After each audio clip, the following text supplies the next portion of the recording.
Welcome to Talent Titans, the podcast where we bring you entrepreneurs and leaders from the global staffing industry.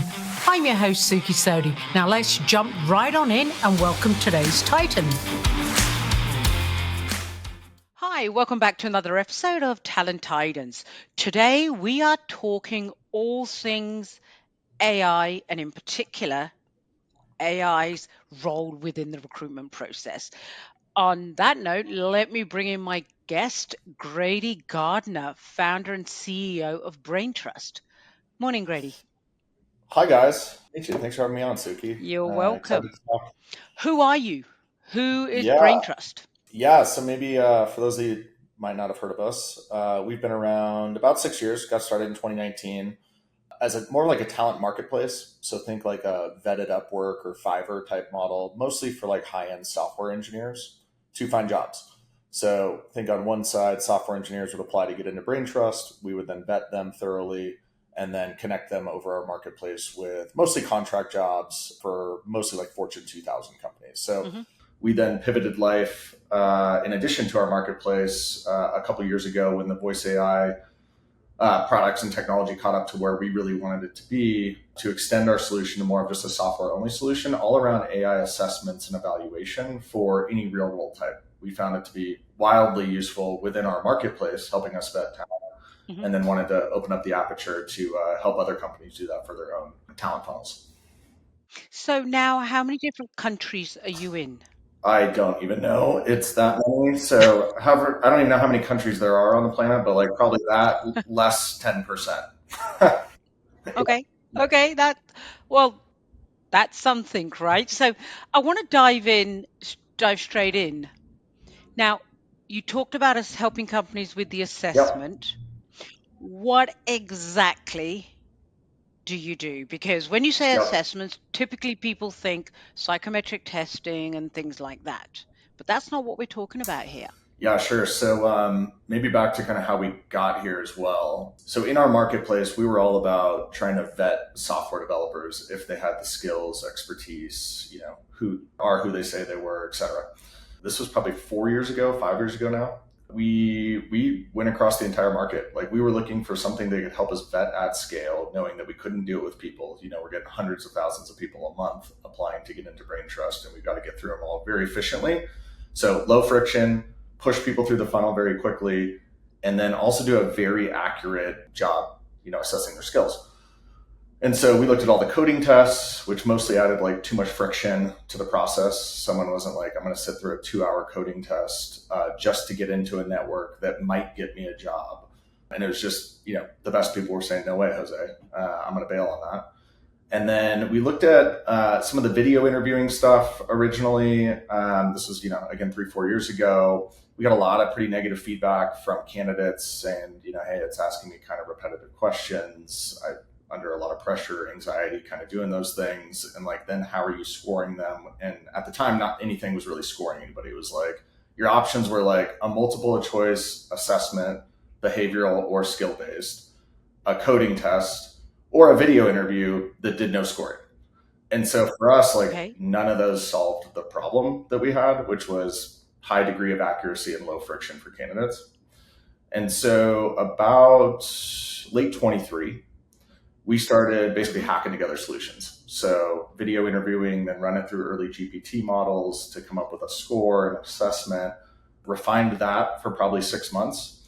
And then the voice AI LLM started to catch up with where we actually wanted them to be to start building an actual real solution, which in our mind was something someone could click into, say a candidate clicks into, one click, hey, you've been invited to this quick video interview. Have a nice, simple conversation with somebody, very engaging, back and forth. You want the candidate to, 2-3 questions in, feel very comfortable. You want their shoulders to kind of drop and say, hey, I'm not nervous about this anymore. This has been like a really nice experience, which all comes down to like, how's the thing interacting? So for us, it's just like you and I are doing right here. It's like a Zoom-like interview, video. You're not talking to like an avatar looking thing that like pretends to be talking to you. It's more like some waveforms on the screen with some text and some indicators if it's talking or listening. but you're just having a nice conversation, like video, audio, both, and it dives into whatever you want to talk about. So you can set some core questions on the client side about, what do you want it to talk about or like ask questions around.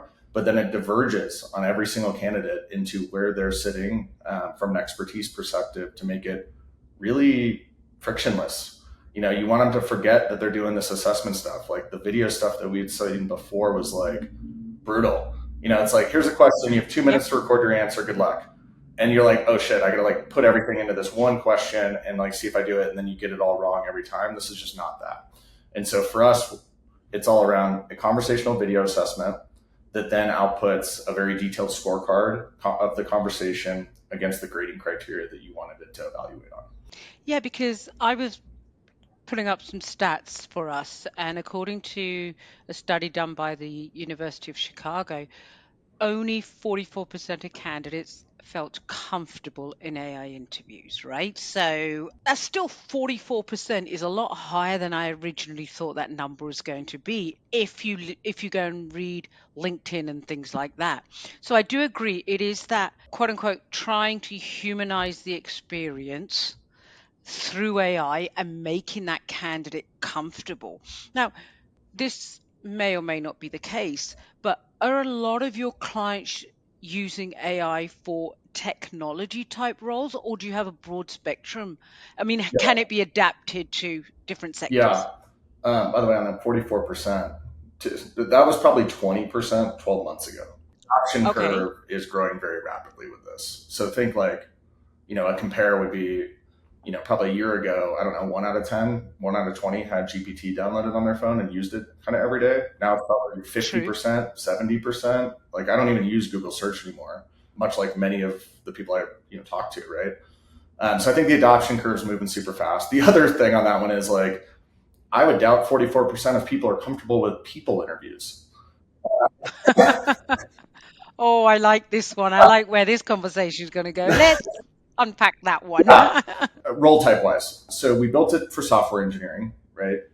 Because Hmm. we didn't have something out there that we thought provided low friction but a high degree of accuracy. This does a pretty damn good job of that. So we spent a lot of effort there first. And then kind of the catalyst for moving outside of just tech hiring was all of our Hmm. customers were saying, hey guys, this is cool in your marketplace, but I've got 90% of my hires who are non-tech, and they don't come through your marketplace. They come through my own job boards, career sites, etc. And so we said, okay, cool, let's plug it into your ATS and see if those type of candidates use it. And so, when we were kind of prepping a little bit the other day, I was telling you that the crazy part on my end is like I have not been in many, many, many industries, pharmaceutical, manufacturing, retail, you name it, at a corporate level. And so every time a new customer comes to us and says, "Hey, will this work for frontline workers in a warehouse, or will this work for construction folks, or will this work for a call center?" Our typical answer is, "Let's find out." The LLMs and the model we've built is role agnostic. It's basically PhD level in every topic. So no matter what you're discussing with it, whether it's HVAC installation or detailed CPA accounting, it's going to know exactly what you're talking about and 10 layers of questions beyond that that it can be asking around your decision making process. And so for us, it's been more like, will candidates do it? And what will their feedback be? Yep. An overwhelming majority in almost every industry I've seen so far, the uptake has been incredible. Like someone comes to me and says, "Hey, is a forklift operator going to do these AI interviews?" And I'm like, I don't know. Like, maybe not. It seems like they have some hesitancy there. We just don't see it. Like the conversion rates are high. It's really more around how are you messaging it to the candidates, right? Hey, you just applied for this job.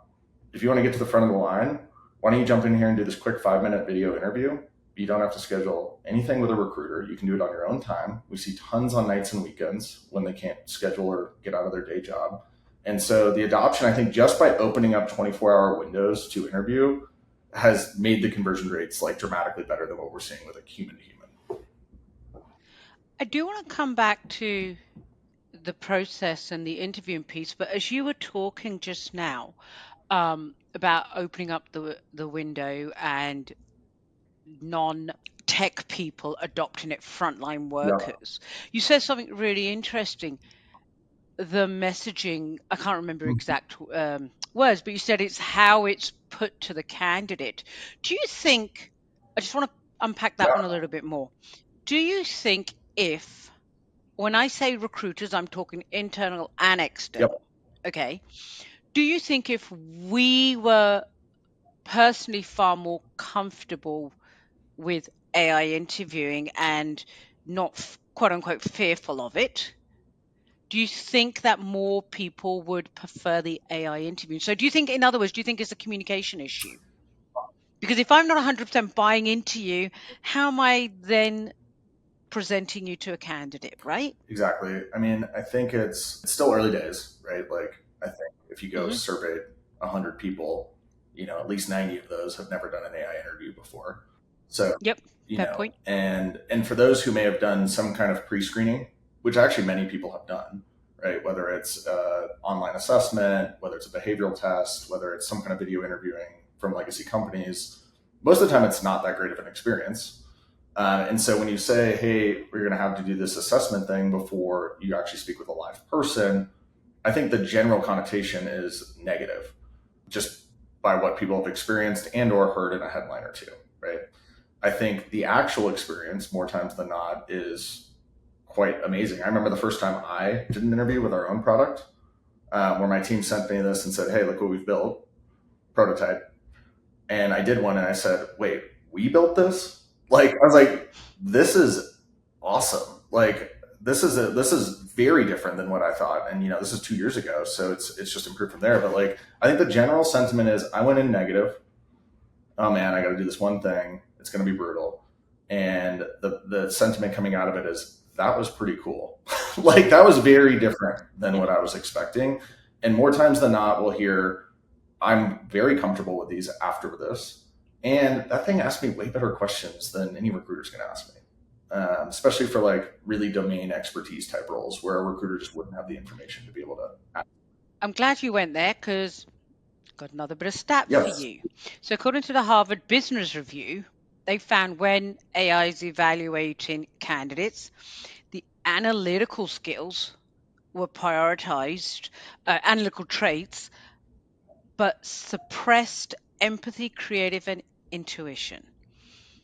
I mean, I don't even know. How do you design AI so it doesn't unintentionally screen out the soft Yeah. skills that could differentiate two candidates? And who did I say that was? That was a Harvard Business Review. Yeah. I mean, so you got to keep in mind limitations, right? So, AIR is not going to know the personality of the hiring manager and the people they prefer to work with, right? And operate best with. And so you could tell it as best you can, hey, look for these type of traits, these type of things, and then it will do just that. But that kind of vibe check, I think, is still the people part of this, right? And Yeah. so the goal would be, I get 1,000 applicants for this job. Half are spam or not actually interested. So just by inviting them to do this first step, maybe you weed out half, 2/3, and then you're left with like the active candidates who think they might be a good fit for that job and motivated. You mean you weed out the ones that applied and then you send it and like, what did I apply for? That? Weren't we Exactly. talking? You and I were talking about that Yeah. website, or Yeah. or Yeah. right? Let's go there because Yeah.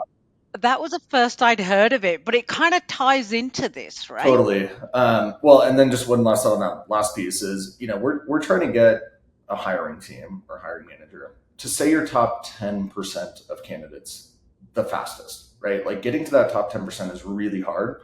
Now, the top score within AIR or evaluated person, that might actually not be your best person when you get factor in culture and how they communicate and all the things you might care Yeah. about. But you're at least from a skill set perspective going to get to your top 10%. Then you go weed it out from there, right? Like you spend all your time with that top 10%. You figure out who's going to be best in my business, who's most motivated, who are going to get along with most. So like that's where we're trying to get you faster, essentially. Yeah, to the point you were making on the why these products, like why AIR is becoming so popular, is not because clients and companies are trying to put in a cheat code or something. They're trying, or they're lazy, or they like don't want to do the work. It's because the job is getting way harder on the company side because candidates are adopting these AI tools 10x faster than companies. Yep. And so, yeah, the one we were talking about, which I did not, I just heard about this one last week, which was lazyapply.com. So nice plug for them. $1,000 a year, and they will apply to 1,500 jobs a day for you. I don't even know what that is times 365, but a lot. And like, if everybody's using tools like these, which plenty are, like what's a company to do, right? And so if I'm using one, say it applies to 1,500 jobs today for me, I don't know what those jobs are. Maybe you set your parameters, I think, a little bit, and then it just starts applying across kind of all the different career sites. Cool. When I finally get invited to the next step, then I go read the job description, and then me as the candidate decide, oh, I don't want that job. I have nothing to do with that job. And guess what? On the recruiter side of the house, they don't know any of that, right? They don't know which ones are in that bucket. They don't know which ones actually submitted only one application because they were so excited about that particular job. And this allows them to try and get to that kind of short list much, much faster and battle what the candidates are already using. You're so right, because we'll get CVs and it's like, A, you're not even in the country, Right. right? Or you absolutely don't have any relevance to this job. Doesn't mean you're a bad candidate, but you know what? We're looking for this skill set. And you have to weed through that. And that takes time. So I can see why, from the client's perspective, adopting something like this allows them to create more efficiencies, which allows them to hopefully get back to the right candidates faster. Exactly. And like I've yet, so I sell software to talent acquisition teams, right? I've yet to see a team, unless you're like, I don't know, one of the fastest growing LLMs or something, in which there is more budget being sent to the talent acquisition team, right? All these teams are under Yeah. pressure constantly to reduce headcount, automate more, do more with less. On the flip side, their jobs are getting harder because they're not getting 100 applicants anymore. They're getting 2,000. And so if you're saying, hey, we're not going to invest in tools, definitely not investing in headcount. How do you, like, how does that math ever work out? Like, there's only so many hours in the day that a recruiter can go through resumes, let alone effectively. Like the first, Yeah. 20. You can do a quick keyword search, but that's not Yeah, I mean, it's funny. enough. Like we get a lot of, we're in a really, really polarizing space, this AI, assessment interviewing space right now, just because it's new and I think a little bit Yep. misunderstood on like why companies are putting this there. And Yeah, scary and for some. scary, and but I think once you kind of get into them, like all that sort of goes away. And if you actually understand the fundamental problem, which is we're just trying to combat what's already happening out there and actually give more candidates a fair shake. Because say you have no tools in place and you're just doing it the old school way. So now you've got a recruiter who's got 1,000 applicants sitting in front of them, and maybe they're managing 15 jobs. And so that's 15,000 applicants to go through. No human is going to do that, let alone even remotely close to efficiently. The first 20 resumes you look at in the day, you're probably looking at a lot deeper than the next 20, let alone the next 300. They all start looking the They all start same. looking the same, and then what everybody's doing, right? And this has been around for a long, long time that has not got any heat, which is they start doing keyword searches in their ATS, right? And it's okay if your resume didn't have the 3 words that random recruiter typed in, you are filtered out right there. Let alone like even given an opportunity to raise your hand and say, "Hey guys, I'm not one of the bots, and also I actually really want this job, and my experience aligns really well to this." I mean, if you're applicant number 150, or you don't have the exact keywords they have in there, you're getting no shot at that, right? And our goal would be get rid of the keyword search. If you want to do some kind of filtering, I do think LLMs are actually quite good at matching resumes to job descriptions. So I'm actually a proponent of that. But then widen your aperture, right? Where you might interview 8 people because that's what you have the time for in real life. Send it out to 50, send it out to 200. Let them opt in back to the messaging. Hey, this is why you'd want to do this. If you don't want to do it, no big deal. You can go the old school route. But this will indicate to the employer like you're excited, you can tell your story, and you can go beyond your resume. And then ideally, what you're able to do is find the person on page 300 of your applicant list or page 30 of your applicant list that you would have never looked at anyway. And they say, oh my gosh, Suki's a great fit. I would have never even looked at her because she didn't hit my keyword search or just too far down the line. So the idea is to give way more people an opportunity here, but that is counterintuitive to what candidates think on their side right now. Yeah. I think also we should point out the recruiters are putting in the keyword search that they think is right for that Correct. role, and you don't necessarily know it yourself. Like if you just take recruitment, right? There's so many different words describing that actual function. So if you don't know what they are, your CV doesn't say them. And the truth of the matter is, if you are right for the job, your CV will catch the right keywords somewhere. Again, if you're applying through these website, can't remember what it was called, that's sending out 1,500 applications a day, you're just and you're actually ruining your chances as well. Because think about it Yeah, for a it just second. builds. It Let's just say you compounds the are cycle here. It's brutal. yeah, yeah, and even your own mindset, Yes. right? You go down this rabbit hole because you've not been strategic with your search. But think of a company and your CV's been sent to them for 10 different jobs that they posted. No relevance, no quote unquote transferable skills. By the time your CV comes back up, I don't know, are they really going to look at it? Is the recruiter really going to look at it as like, all right, Jane Doe has applied again, John Smith has applied again? Yeah. Right? Are they really going to look at it? I'd like to think they are, but you know what? If they've got 30 other CVs that they've got to look at, they're going to look at the newer ones first. So we've talked about the soft skills part of it, which I totally agree. And I want to come back to something on that. As you can imagine, the space that I work in, I get a lot of tech companies reaching out to me that Yeah. are disrupting Yeah, the staffing it's industry. it's this that right there is an indicator that it's a good use of AI with the number Yeah, of new companies coming into this space. Like to me is like a light, trigger going off. yeah. There might be something here on why companies should be using AI. Just seeing all these people run to this particular space, like those are always correlated, right? Yeah, absolutely. But one of the things, and if I just go to your space, I'm thinking you're probably at the fourth or fifth in that space that I've spoken to off the top of my head.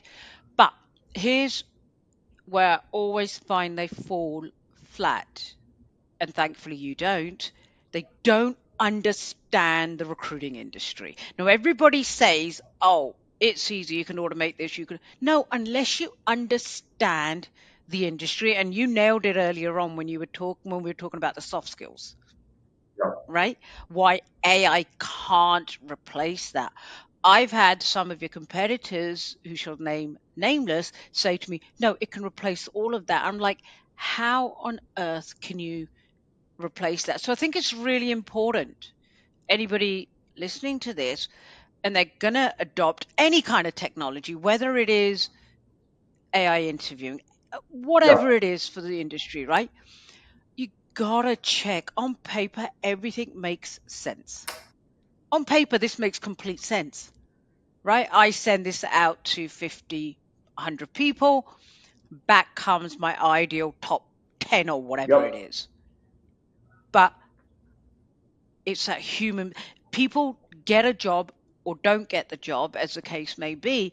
And 99.99% of the time, it is because of the culture, the individual, how that individual's got on with the hiring manager. So your best person on paper might not actually be the one that gets hired. And I don't see how And technology can replace that yeah, bit. I mean, what I tell teams a lot is like, okay, so say you get 100 interviews back for a job. And it will quite literally tell you 1 through 100 fit wise based on the grading criteria or the evaluation criteria and the questions you're asking, what it thinks. And it's basically like, think of it as an extended resume. It's more information for a human to make a decision, right? Instead of just having a one pager, I've got a one Yep. pager plus an evaluation plus a whole interview plus a video, etc. I will frequently tell companies like, hey, number one on that list is probably not the person you're going to hire. But I'd be willing to bet you will hire somebody in that top 20. And getting to that top 20 of that 100 would have been really, really difficult. and somebody in that top 20 you probably wouldn't have even looked at, or probably multiple of them, right? Because it's just really hard to differentiate on a resume alone if you want to move somebody forward back, and then you're just guarding your time because you have to do so many interviews on anyway, and you only have so many slots, right? So I think and that 1 through 20, that comes down to assessment on, are they going to be a good fit? Are they motivated? Do they want the job? Can I sell them on it? There's a lot of people stuff that happens there, right? There's like two Yeah. parts to every sales or every recruiting process, which is the evaluation of the criteria of the person, right? Do I think they can do the job? Yeah. Technical And capabilities. then Yeah. there's the selling part from the client side or the company side, right? Which is, okay, now I got to, once I think they're a good fit, now I got to sell them on this role and why they'd be a good fit here. I think, the people part is super critical in that second part right now. I think maybe 2/3 of the first part can now be taken over by AI. So, say skills and experience evaluation, let the machines do that. Take it the last 1/3 of the way, figure out if they're going to be a good culture fit for you and your teams, and then spend all your time in addition to that. How do I get this person excited about this particular role and get them fired up and onboarded appropriately into my company? And also from the candidate's perspective, when they have applied for jobs and they know the jobs they applied for. So I'm not talking applying blindly.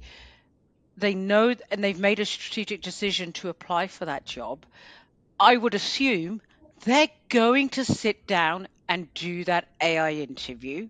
Yes, they may have some concerns about being able to quote unquote sell themselves, but then that's what phase two Yeah. becomes. That is phase two. And just from the candidate perspective as well, that are wary of doing these AI interviews, if you truly have the skill set to do that job, this could be a game changer in your search. Yeah. And I'm going to say something kind of controversial here, but Go for it. Love it. Go on. I will oftentimes have the discussion with companies, and this is not for all role types, by the way, but think more white collar stuff, and or corporate roles. If somebody's uncomfortable with AI, do you really want them? Oh yeah, now. It's a real Okay. question, and again, not applicable for lots and lots of jobs. I do recognize Yep. that, but for many, if someone's uncomfortable moving forward in this process, or they're not willing to do something, that is on kind of the new innovation front, I don't know. Like, that would be factoring into my thought process on how I'm looking at it. You're right. I mean, You're one of right. my what I think these assessments are really good for is stuff that's not on the resume. So for me, like when I'm hiring, say, salespeople, I'll look at their background and I'll be like, okay, they've sold HR tech to talent acquisition folks before. Looks like they've been over quota at a few different spots. Cool. Those things trend well for me. Then what I did, so like those check the boxes before I even get somebody into an interview. What I'm really trying to assess from that point is stuff I would never get from that interview, or that I would never get from their resume. How passionate are these guys around AI? Like, how many times a day are they using in their personal and professional life? Like, what are the applications that they use that get them really excited? I ask them stuff like that because if someone's like, I don't really use AI in my life, or I haven't adopted, or I'm kind of nervous about it, or whatever, to me, I'm like, great. I think you'd be a really good salesperson, probably at some other company. I need people that are very passionate about these topics, and I can't tell that looking at a CV. But I can tell it in a 5-minute interview with somebody where I ask some very pointed questions, and I can then send that out to lots of people to get a different perspective that I wouldn't have got otherwise. Yeah, you've just made a fantastic point. Do you find it is a generational thing where people are willing to do an AI interview, or doesn't it really I matter? think it's like no, I think it's like a general like personality thing in many cases, right? Like it's the people that like adopt new products, the people that like just take AI out of the equation, like people who had Willing to change? smartphones in the first 10 years of smartphones. Now, the people that were still sitting on flip phones 10 years after smartphones came out, maybe not there, but to me, I'm like, I don't know. For my business, that's probably not going to be a good fit anyway. And I do always, because it's new, and honestly, back to like the original topic, which people don't know what they're getting into, so they assume the worst, right? So Fair point. I get it. Like if someone's like, I don't want to do that damn thing, it's mostly because they don't know what they're about to do, or why they should do it, in general. And so it comes back to like messaging to these folks. And what I'm usually encouraging companies right now, at least probably for the next 12 months, is like give people options, right? Like let them opt into it. Don't like force them always into doing this particular thing. Because maybe you might get a couple people who would be a really good fit, but they're thinking about this in a different way than what they're going to actually experience. And they're going to just say no because they're thinking of some crappy thing they did, 6 months ago. And so I'll usually say, hey, give people an option. Hey, you can take this route, which is like your more traditional route. Maybe it's set up some time with a recruiter. Maybe it's wait for a recruiter to reach out. Or if you feel inclined, and here's 3 reasons why you might want to do it, spend 10 minutes talking to this thing. It's going to be super casual, and it's going to help me get to you a lot faster. And so like I will usually start there and kind of then measure results on who's going where, and every single time more people. And I think the time is really important because strangely enough, I think if I rang somebody up, they'd applied for a job and I rang them up and wanted to do a quote unquote telephone screen, they'll give me 10, 15 minutes. Will they give me 10, 15 minutes if I sent them an AI link for an interview? So my question there is, how long should that initial AI interview be? Like if it's 5 minutes, 5, 10 minutes, I'm going to do it. Yeah. If somebody say, well, this is going to take half an hour to do, are candidates necessarily going to give up half an hour for AI interview? Yeah, so we've done a lot of work on this one. Mostly, you run into candidate fatigue, right? And you run into them thinking, Yeah. when the hell is this going to be over? It just keeps asking me questions. Um, Yep. and so our average interview duration across all of our customers, which is tens of thousands a month at this point, 11 minutes long. Oh, wow. Okay. And we encourage everybody. Oh, I take that back. I had a filter. 13 minutes. It's our average. That's everybody. 13. Okay. For say home health, where it's like a home caregiver, and you just want to get these people through really quick. Not a lot of certs needed. Mostly, are you really interested, and can you travel to this area? Like pretty low level total qualification. I'm shooting for like under 10 minutes on those, like 9 minutes. If you get rid of the pleasantries of an interview and like kind of the stuff people do where they kind of talk about whatever the hell they want to talk about that's actually not related to the job, like you can get a lot of information out of somebody in 6, 7, 8 minutes. Good point. We never encourage over 30 minutes. I personally never encourage over 20 minutes in one of these. I will usually set the max duration, which you can do with our system, at maybe 20 minutes. You want to give people, it all comes down to a time split up into the amount of questions you want to talk about. Less is more always in these. So like we have lots of our customers who will come in and they'll just dump in 15 questions that they want to ask people. And then what it will do is it will ask follow-ups based on whatever they're talking about, right? So 15 questions might turn into 30 pretty quick, depending on the back and forth. And if you're trying to jam Yep. that into a 20-minute interview, that's a pretty bad experience for candidates because it's just rapid fire, question. We do a lot of coaching. This is where we actually spend a ton of time with companies, is reimagining what interviews should look like using AI, because they're very different than if you're just with a person. And so what we always narrow it down to is, what is the hiring team or hiring manager really looking for? And like us as recruiters, we know like whatever crappy job description I just got probably tells 1/5 of the story. And then Yep. if I go talk to the hiring manager, they're going to tell me, in my real intake notes, what the heck they're really looking for. And it's usually like a pretty limited list is what we normally find. It's like, think like software developer is a good one. You get like a JD and it's like 15 different technologies on there. And you're like, okay, which of those actually matter? And they're like, oh, just that one. And you're like, oh, okay, cool. Like, I'll look for that. And so what I always encourage is narrow it down to only the things that the hiring team really, really cares about. Their CV or the resume can tell the rest of the story. If it's 1 or 2 or 3 questions, use that to go in depth about those particular things that you can then get right over to the hiring team. That way you don't have a long candidate experience, you don't have a long hiring team experience when they're reviewing, and it just boils it down to the things that matter absolutely most for that job. So I'm usually like, get it to 15 minutes or less, 12, 13 is ideal, and ask 3 or 4 really pointed questions that you want to hear them explain themselves on, and then ask follow-ups on, right? Like go deeper on those particular questions. You're going to have a better experience for everybody involved here, and you're going to get better information to make decisions quicker. That makes sense because yeah, if you've got a candidate that has been sent a 15-minute link to an AI interview versus a 15-minute call with an actual recruiter, it's Yep. going to be interesting to see. I mean, we haven't got stats on this, but I'm curious which one would they take, right? Which one would they prefer? And the advantage of you doing it AI is, well, you can do that one, then you can do both, right? They're not at the Yeah, I same mean, time. if you were guaranteed a person interview on like your own timeline, I Yep, think most people would probably still take that. I yep, would guess. The problem with that is you're like guaranteed an interview with air right now, or maybe there's like a 2% chance you get one yeah, with a person.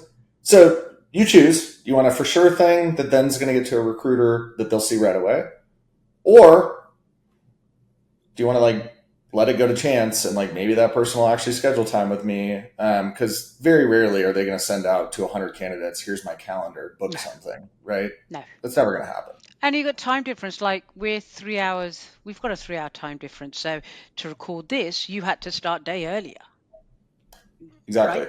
And like the more blue collar, or I would say like in person jobs, Yep, where the person interviewing for that job also has an in person job, right? yep, So think, retail, they've got to be in a store, right? Um, Trying to get somebody to schedule an interview at, noon on a Wednesday while they're at work yeah. Fair is point. really hard, Yeah, right? And so in person jobs, we see two things. Almost everybody does them on their phone. Like they're not in front of a computer. It's super mobile friendly. You don't have to download an app. You got to make super low friction. Click, one click, go. yep. Second is we see well over 50% in most cases of these folks doing them outside of local 9 to 5 p.m.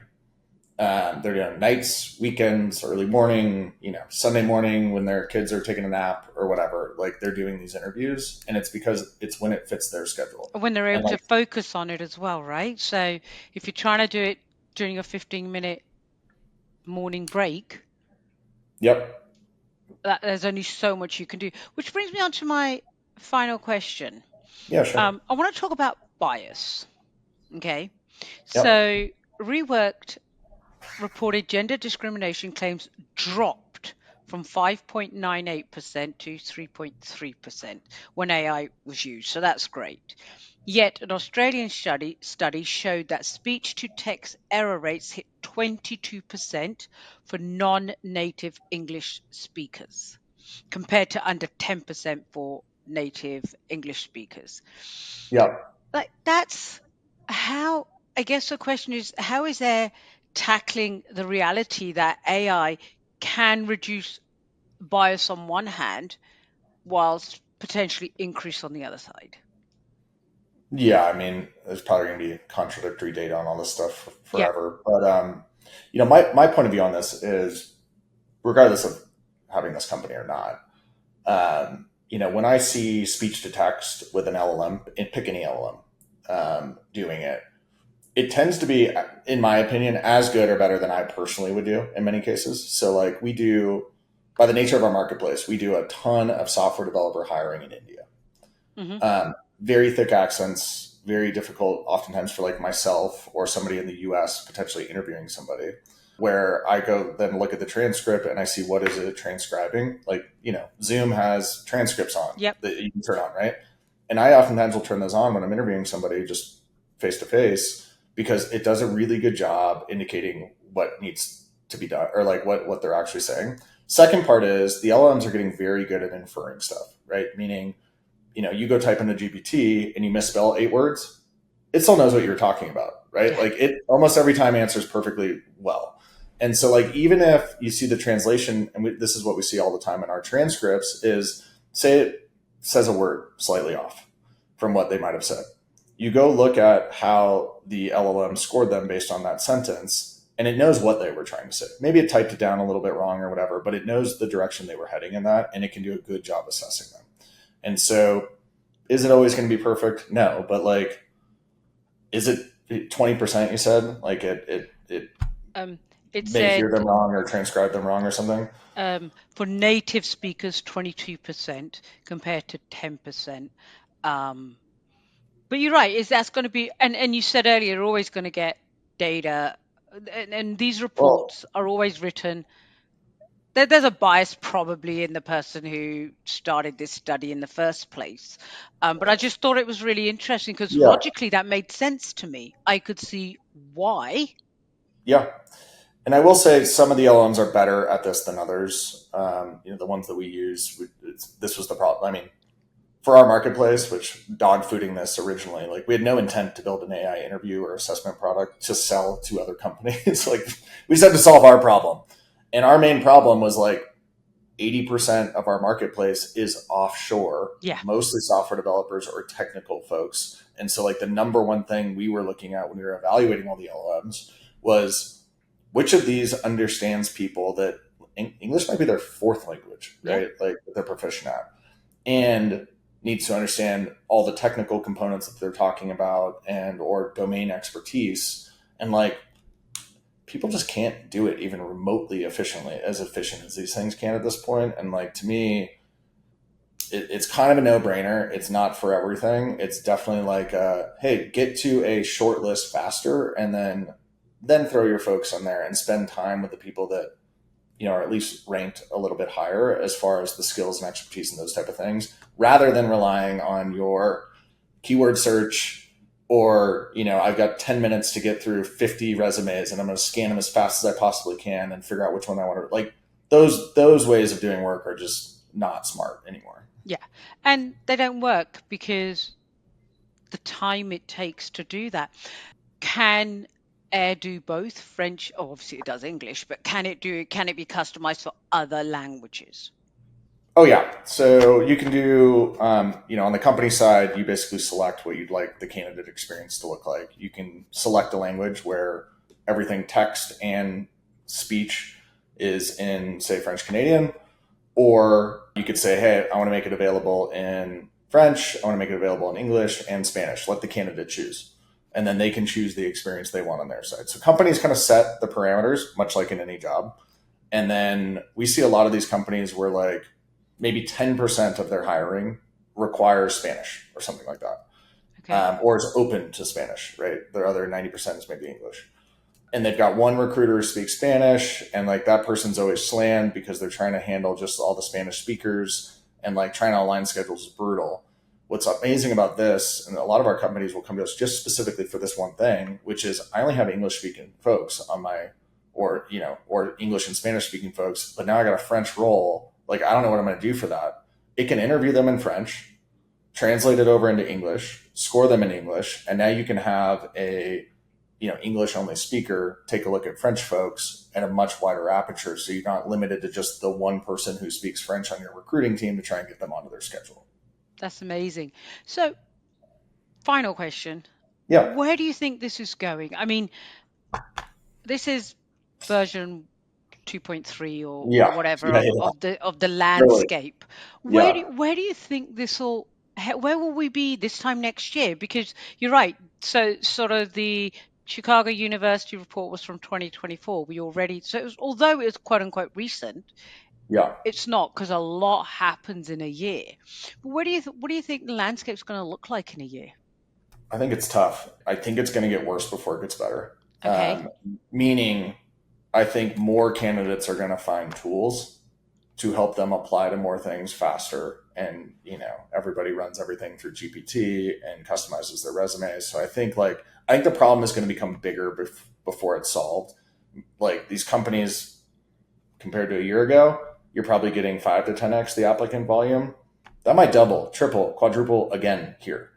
And then we run into a scenario where companies have no choice, right? Like right? We're like on the like edge right now where people are like, nah, I can still do it with my people alone, And they're like, I can brute force my way through it. Maybe Yep. some small tools. That is going to be not a thing that can happen, I think, in the next 12 months. I think everybody's going to say, we got to give up. Like, we got to find other things that are going to help us do this a little bit better. That said, I'm hoping, everybody's ATS is a complete mess, right? Yep. Like nobody reuses candidates. Every time you start a job search, it's starting from scratch, especially in the agency space. I think it's just as bad in the internal. It's both, Yeah. yeah. And so my hope on the flip side is, when I get new recs in the future here, we've got systems and tools that help surface talent much, much better than they do today. One of the things that we're working on that a lot of companies are asking for is just what they wish their ATSs did, which is, Suki interviews for job A, but she's a really good fit for C, D, and E. Yep. No one knows that, right? Like none of those recruiters on those other jobs are aware that you just came in, you're a really good fit for the jobs they're working on. You may be interviewed with somebody else. And I think the systems are going to do a good job or will do a better job trying to get people to that answer quicker. Along with the flip side, right? Hey, I've got a new job that just got a rec from this hiring manager, plug it into my system, and 15, 20 people that interviewed in the last week for me already, right to the top. Oh my God, I can call them right back and give them a nudge on how to do this. So I think my hope would be systems start to catch up. That's the direction we are headed, because we think, if I'm a candidate and I interview for you one time and I have a nice 20-minute conversation with Air or 15-minute conversation with Air, I would hope that would help me get other jobs if I don't land the one that I'm just going for right now. But that's not happening today. So I'm hoping systems can kind of catch up to what we're seeing in the candidate flow. I think the next 12 months is going to be this moment for every company where they give up and they're going to have to say, it's like the people that couldn't get from BlackBerry to iPhone, right? Which, by the way, I was randomly one of those people way back in the day. I was like, no buttons, no chance. But I think you're going to get a lot of these companies that are like, I got to throw up my hands. Everybody I know is texting in green or blue bubbles and I'm getting kicked off the group threads or whatever. I can't compete with the candidate volume anymore. Like, this isn't a resistance move anymore. I think it's definitely on the agency side for sure, because forget the time constraints and things like that, just the pressure on margins, especially if you're in that contracting temp space. So I think it's inevitable. And I can think of a couple of agencies in the US, smaller ones, that claim they don't have any AI in their system. And I'm always saying to them, it's a question. You may be the best recruiter on the planet, but somewhere AI is taking business off your table because someone has used AI and simply got to the candidate faster. I mean, think about it. Like, so I sell to a lot of staffing firms. And so what I end up inevitably doing on a lot of these, when we're in the sales process, I'm applying to jobs on their websites and their career boards and whatever, just to see what the applicant flow looks Processes, like. Right? And what kind of communication I'm getting from them. I mean, every day I probably get 50, if not more, recruiters text messaging me, literally on my personal. It's brutal. I would have not done it this way. I would have got like a burner number or something, but in hindsight. But the amount of spam I get from recruiters is out of control at this point. I mean, it's probably like 3 an hour of someone saying, "Hey, Grady, I'm looking at this nursing position in Denver. It seems like you'd be a good fit." I'm like, I'm not a nurse, like, at all. Like, what are we doing here? Like, and so you get candidates now who just don't answer the phone. They don't respond to text messages. They don't even look at them because they're getting so many of them, and they're not tailored to that person. So I'm hoping these systems can help make that a little bit better for everybody, especially in the recruiting space where it's like, every day I go build a new tear sheet for this one city, and then I mass text message 1,000 people and 3 right back, and then I call them immediately. And it's like, okay, that lasts for so long, but if, the however many tens of thousands of staffing firms just in the US are all doing that, like, it gets, the data chaos is brutal. And a lot of that is just genuine spam. It's not even genuine recruiters doing it. So now add that into the equation. I know we're coming up to time. Final thoughts. My final thoughts are, I think for anybody listening, if you guys have like a negative connotation or you're on the fence or anything like that around like, hey, what AI and assessments or evaluations or interviewing could look like, I would say give it another spin. Go test them out. Come to us. There's others out there who are good experience as well. They're very different than I think what many people are picturing in their heads when they start to think about how can I interact with AI. You do it every day anyway. Like, everybody's getting on GPT every day. And guess what? Like, I'm nicer to AI than I am to like everybody in my life because it does a very good job for me always. You know what? I'm one of those sad people when I'm doing ChatGPT or Gemini. I find myself typing please all the time. And I'm like, thank you, please. Yes, exactly. Constantly. I don't use please and thank you nearly as much as I should in real life, but like always, oh, thanks, that was a great answer. Can you tweak these couple things? Weird, every right? single time. Oh, good job. Great start. Like, and so I would say anybody who's on the fence on this one, I hope you listen to the problem we're trying to like solve for. This isn't like remove people out of the mix to remove people out of the mix. It's like, now we got to fight back a little bit here on what the candidate's side is already using to try and make this better for everybody. It's not an intent to like do something malicious or whatever. It's like, how do we get actual connections happening better with more data in the system? And this is really the only way to do it. Plus, the experiences now are, it's so cool being on my side of the fence. Like, we do demos every day. We literally turn it on, and we or the client or prospect are doing a live interview within the first 2 minutes of us being on a call together. And I never know what the heck it's going to say. And every time it is so much better than I think it's going to be. I'm like, holy shit, that was awesome. Like, that was so cool. Wow, did we build that? Yeah. So. Well, what I'm going to say is these people that you're talking about that are cynical or maybe have had a bad experience, I want to hear from a couple of them, because I'd love to do a podcast recording of people who've had a genuine negative experience and can back it out with facts and data, not just come on to have a moan. That's not what I'm talking about. But it'd be great to have the other side of the table, right? The opinion based, the interview based on facts. So, okay, so we're talking about people reaching out to you. How do they reach out to you? What's the best way? Yeah, you can hit me on LinkedIn, just Grady Gardner, Braintrust, or feel free to shoot me an email, Grady@usebraintrust, USEbraintrust.com. I would love to try and push anybody over the edge who's on the hey, I feel really negative about this. I would love to have a conversation, have you try this thing. Oh, fantastic. Grady, thank you ever so much for your time. Really appreciate it. Thank you so much, Suky. Take care. Bye for now. Thank you for listening to this episode of Talent Titans, brought to you by Recruitment Professional Forum, where they're building a grassroots community for professionals and leaders in the recruitment industry to collaborate, advocate, and advance the profession. If you liked or were inspired by what you heard, make sure to follow, subscribe, and even leave a review. It lets more talented recruiters like you find the show. Until next time, keep on being a talent titan.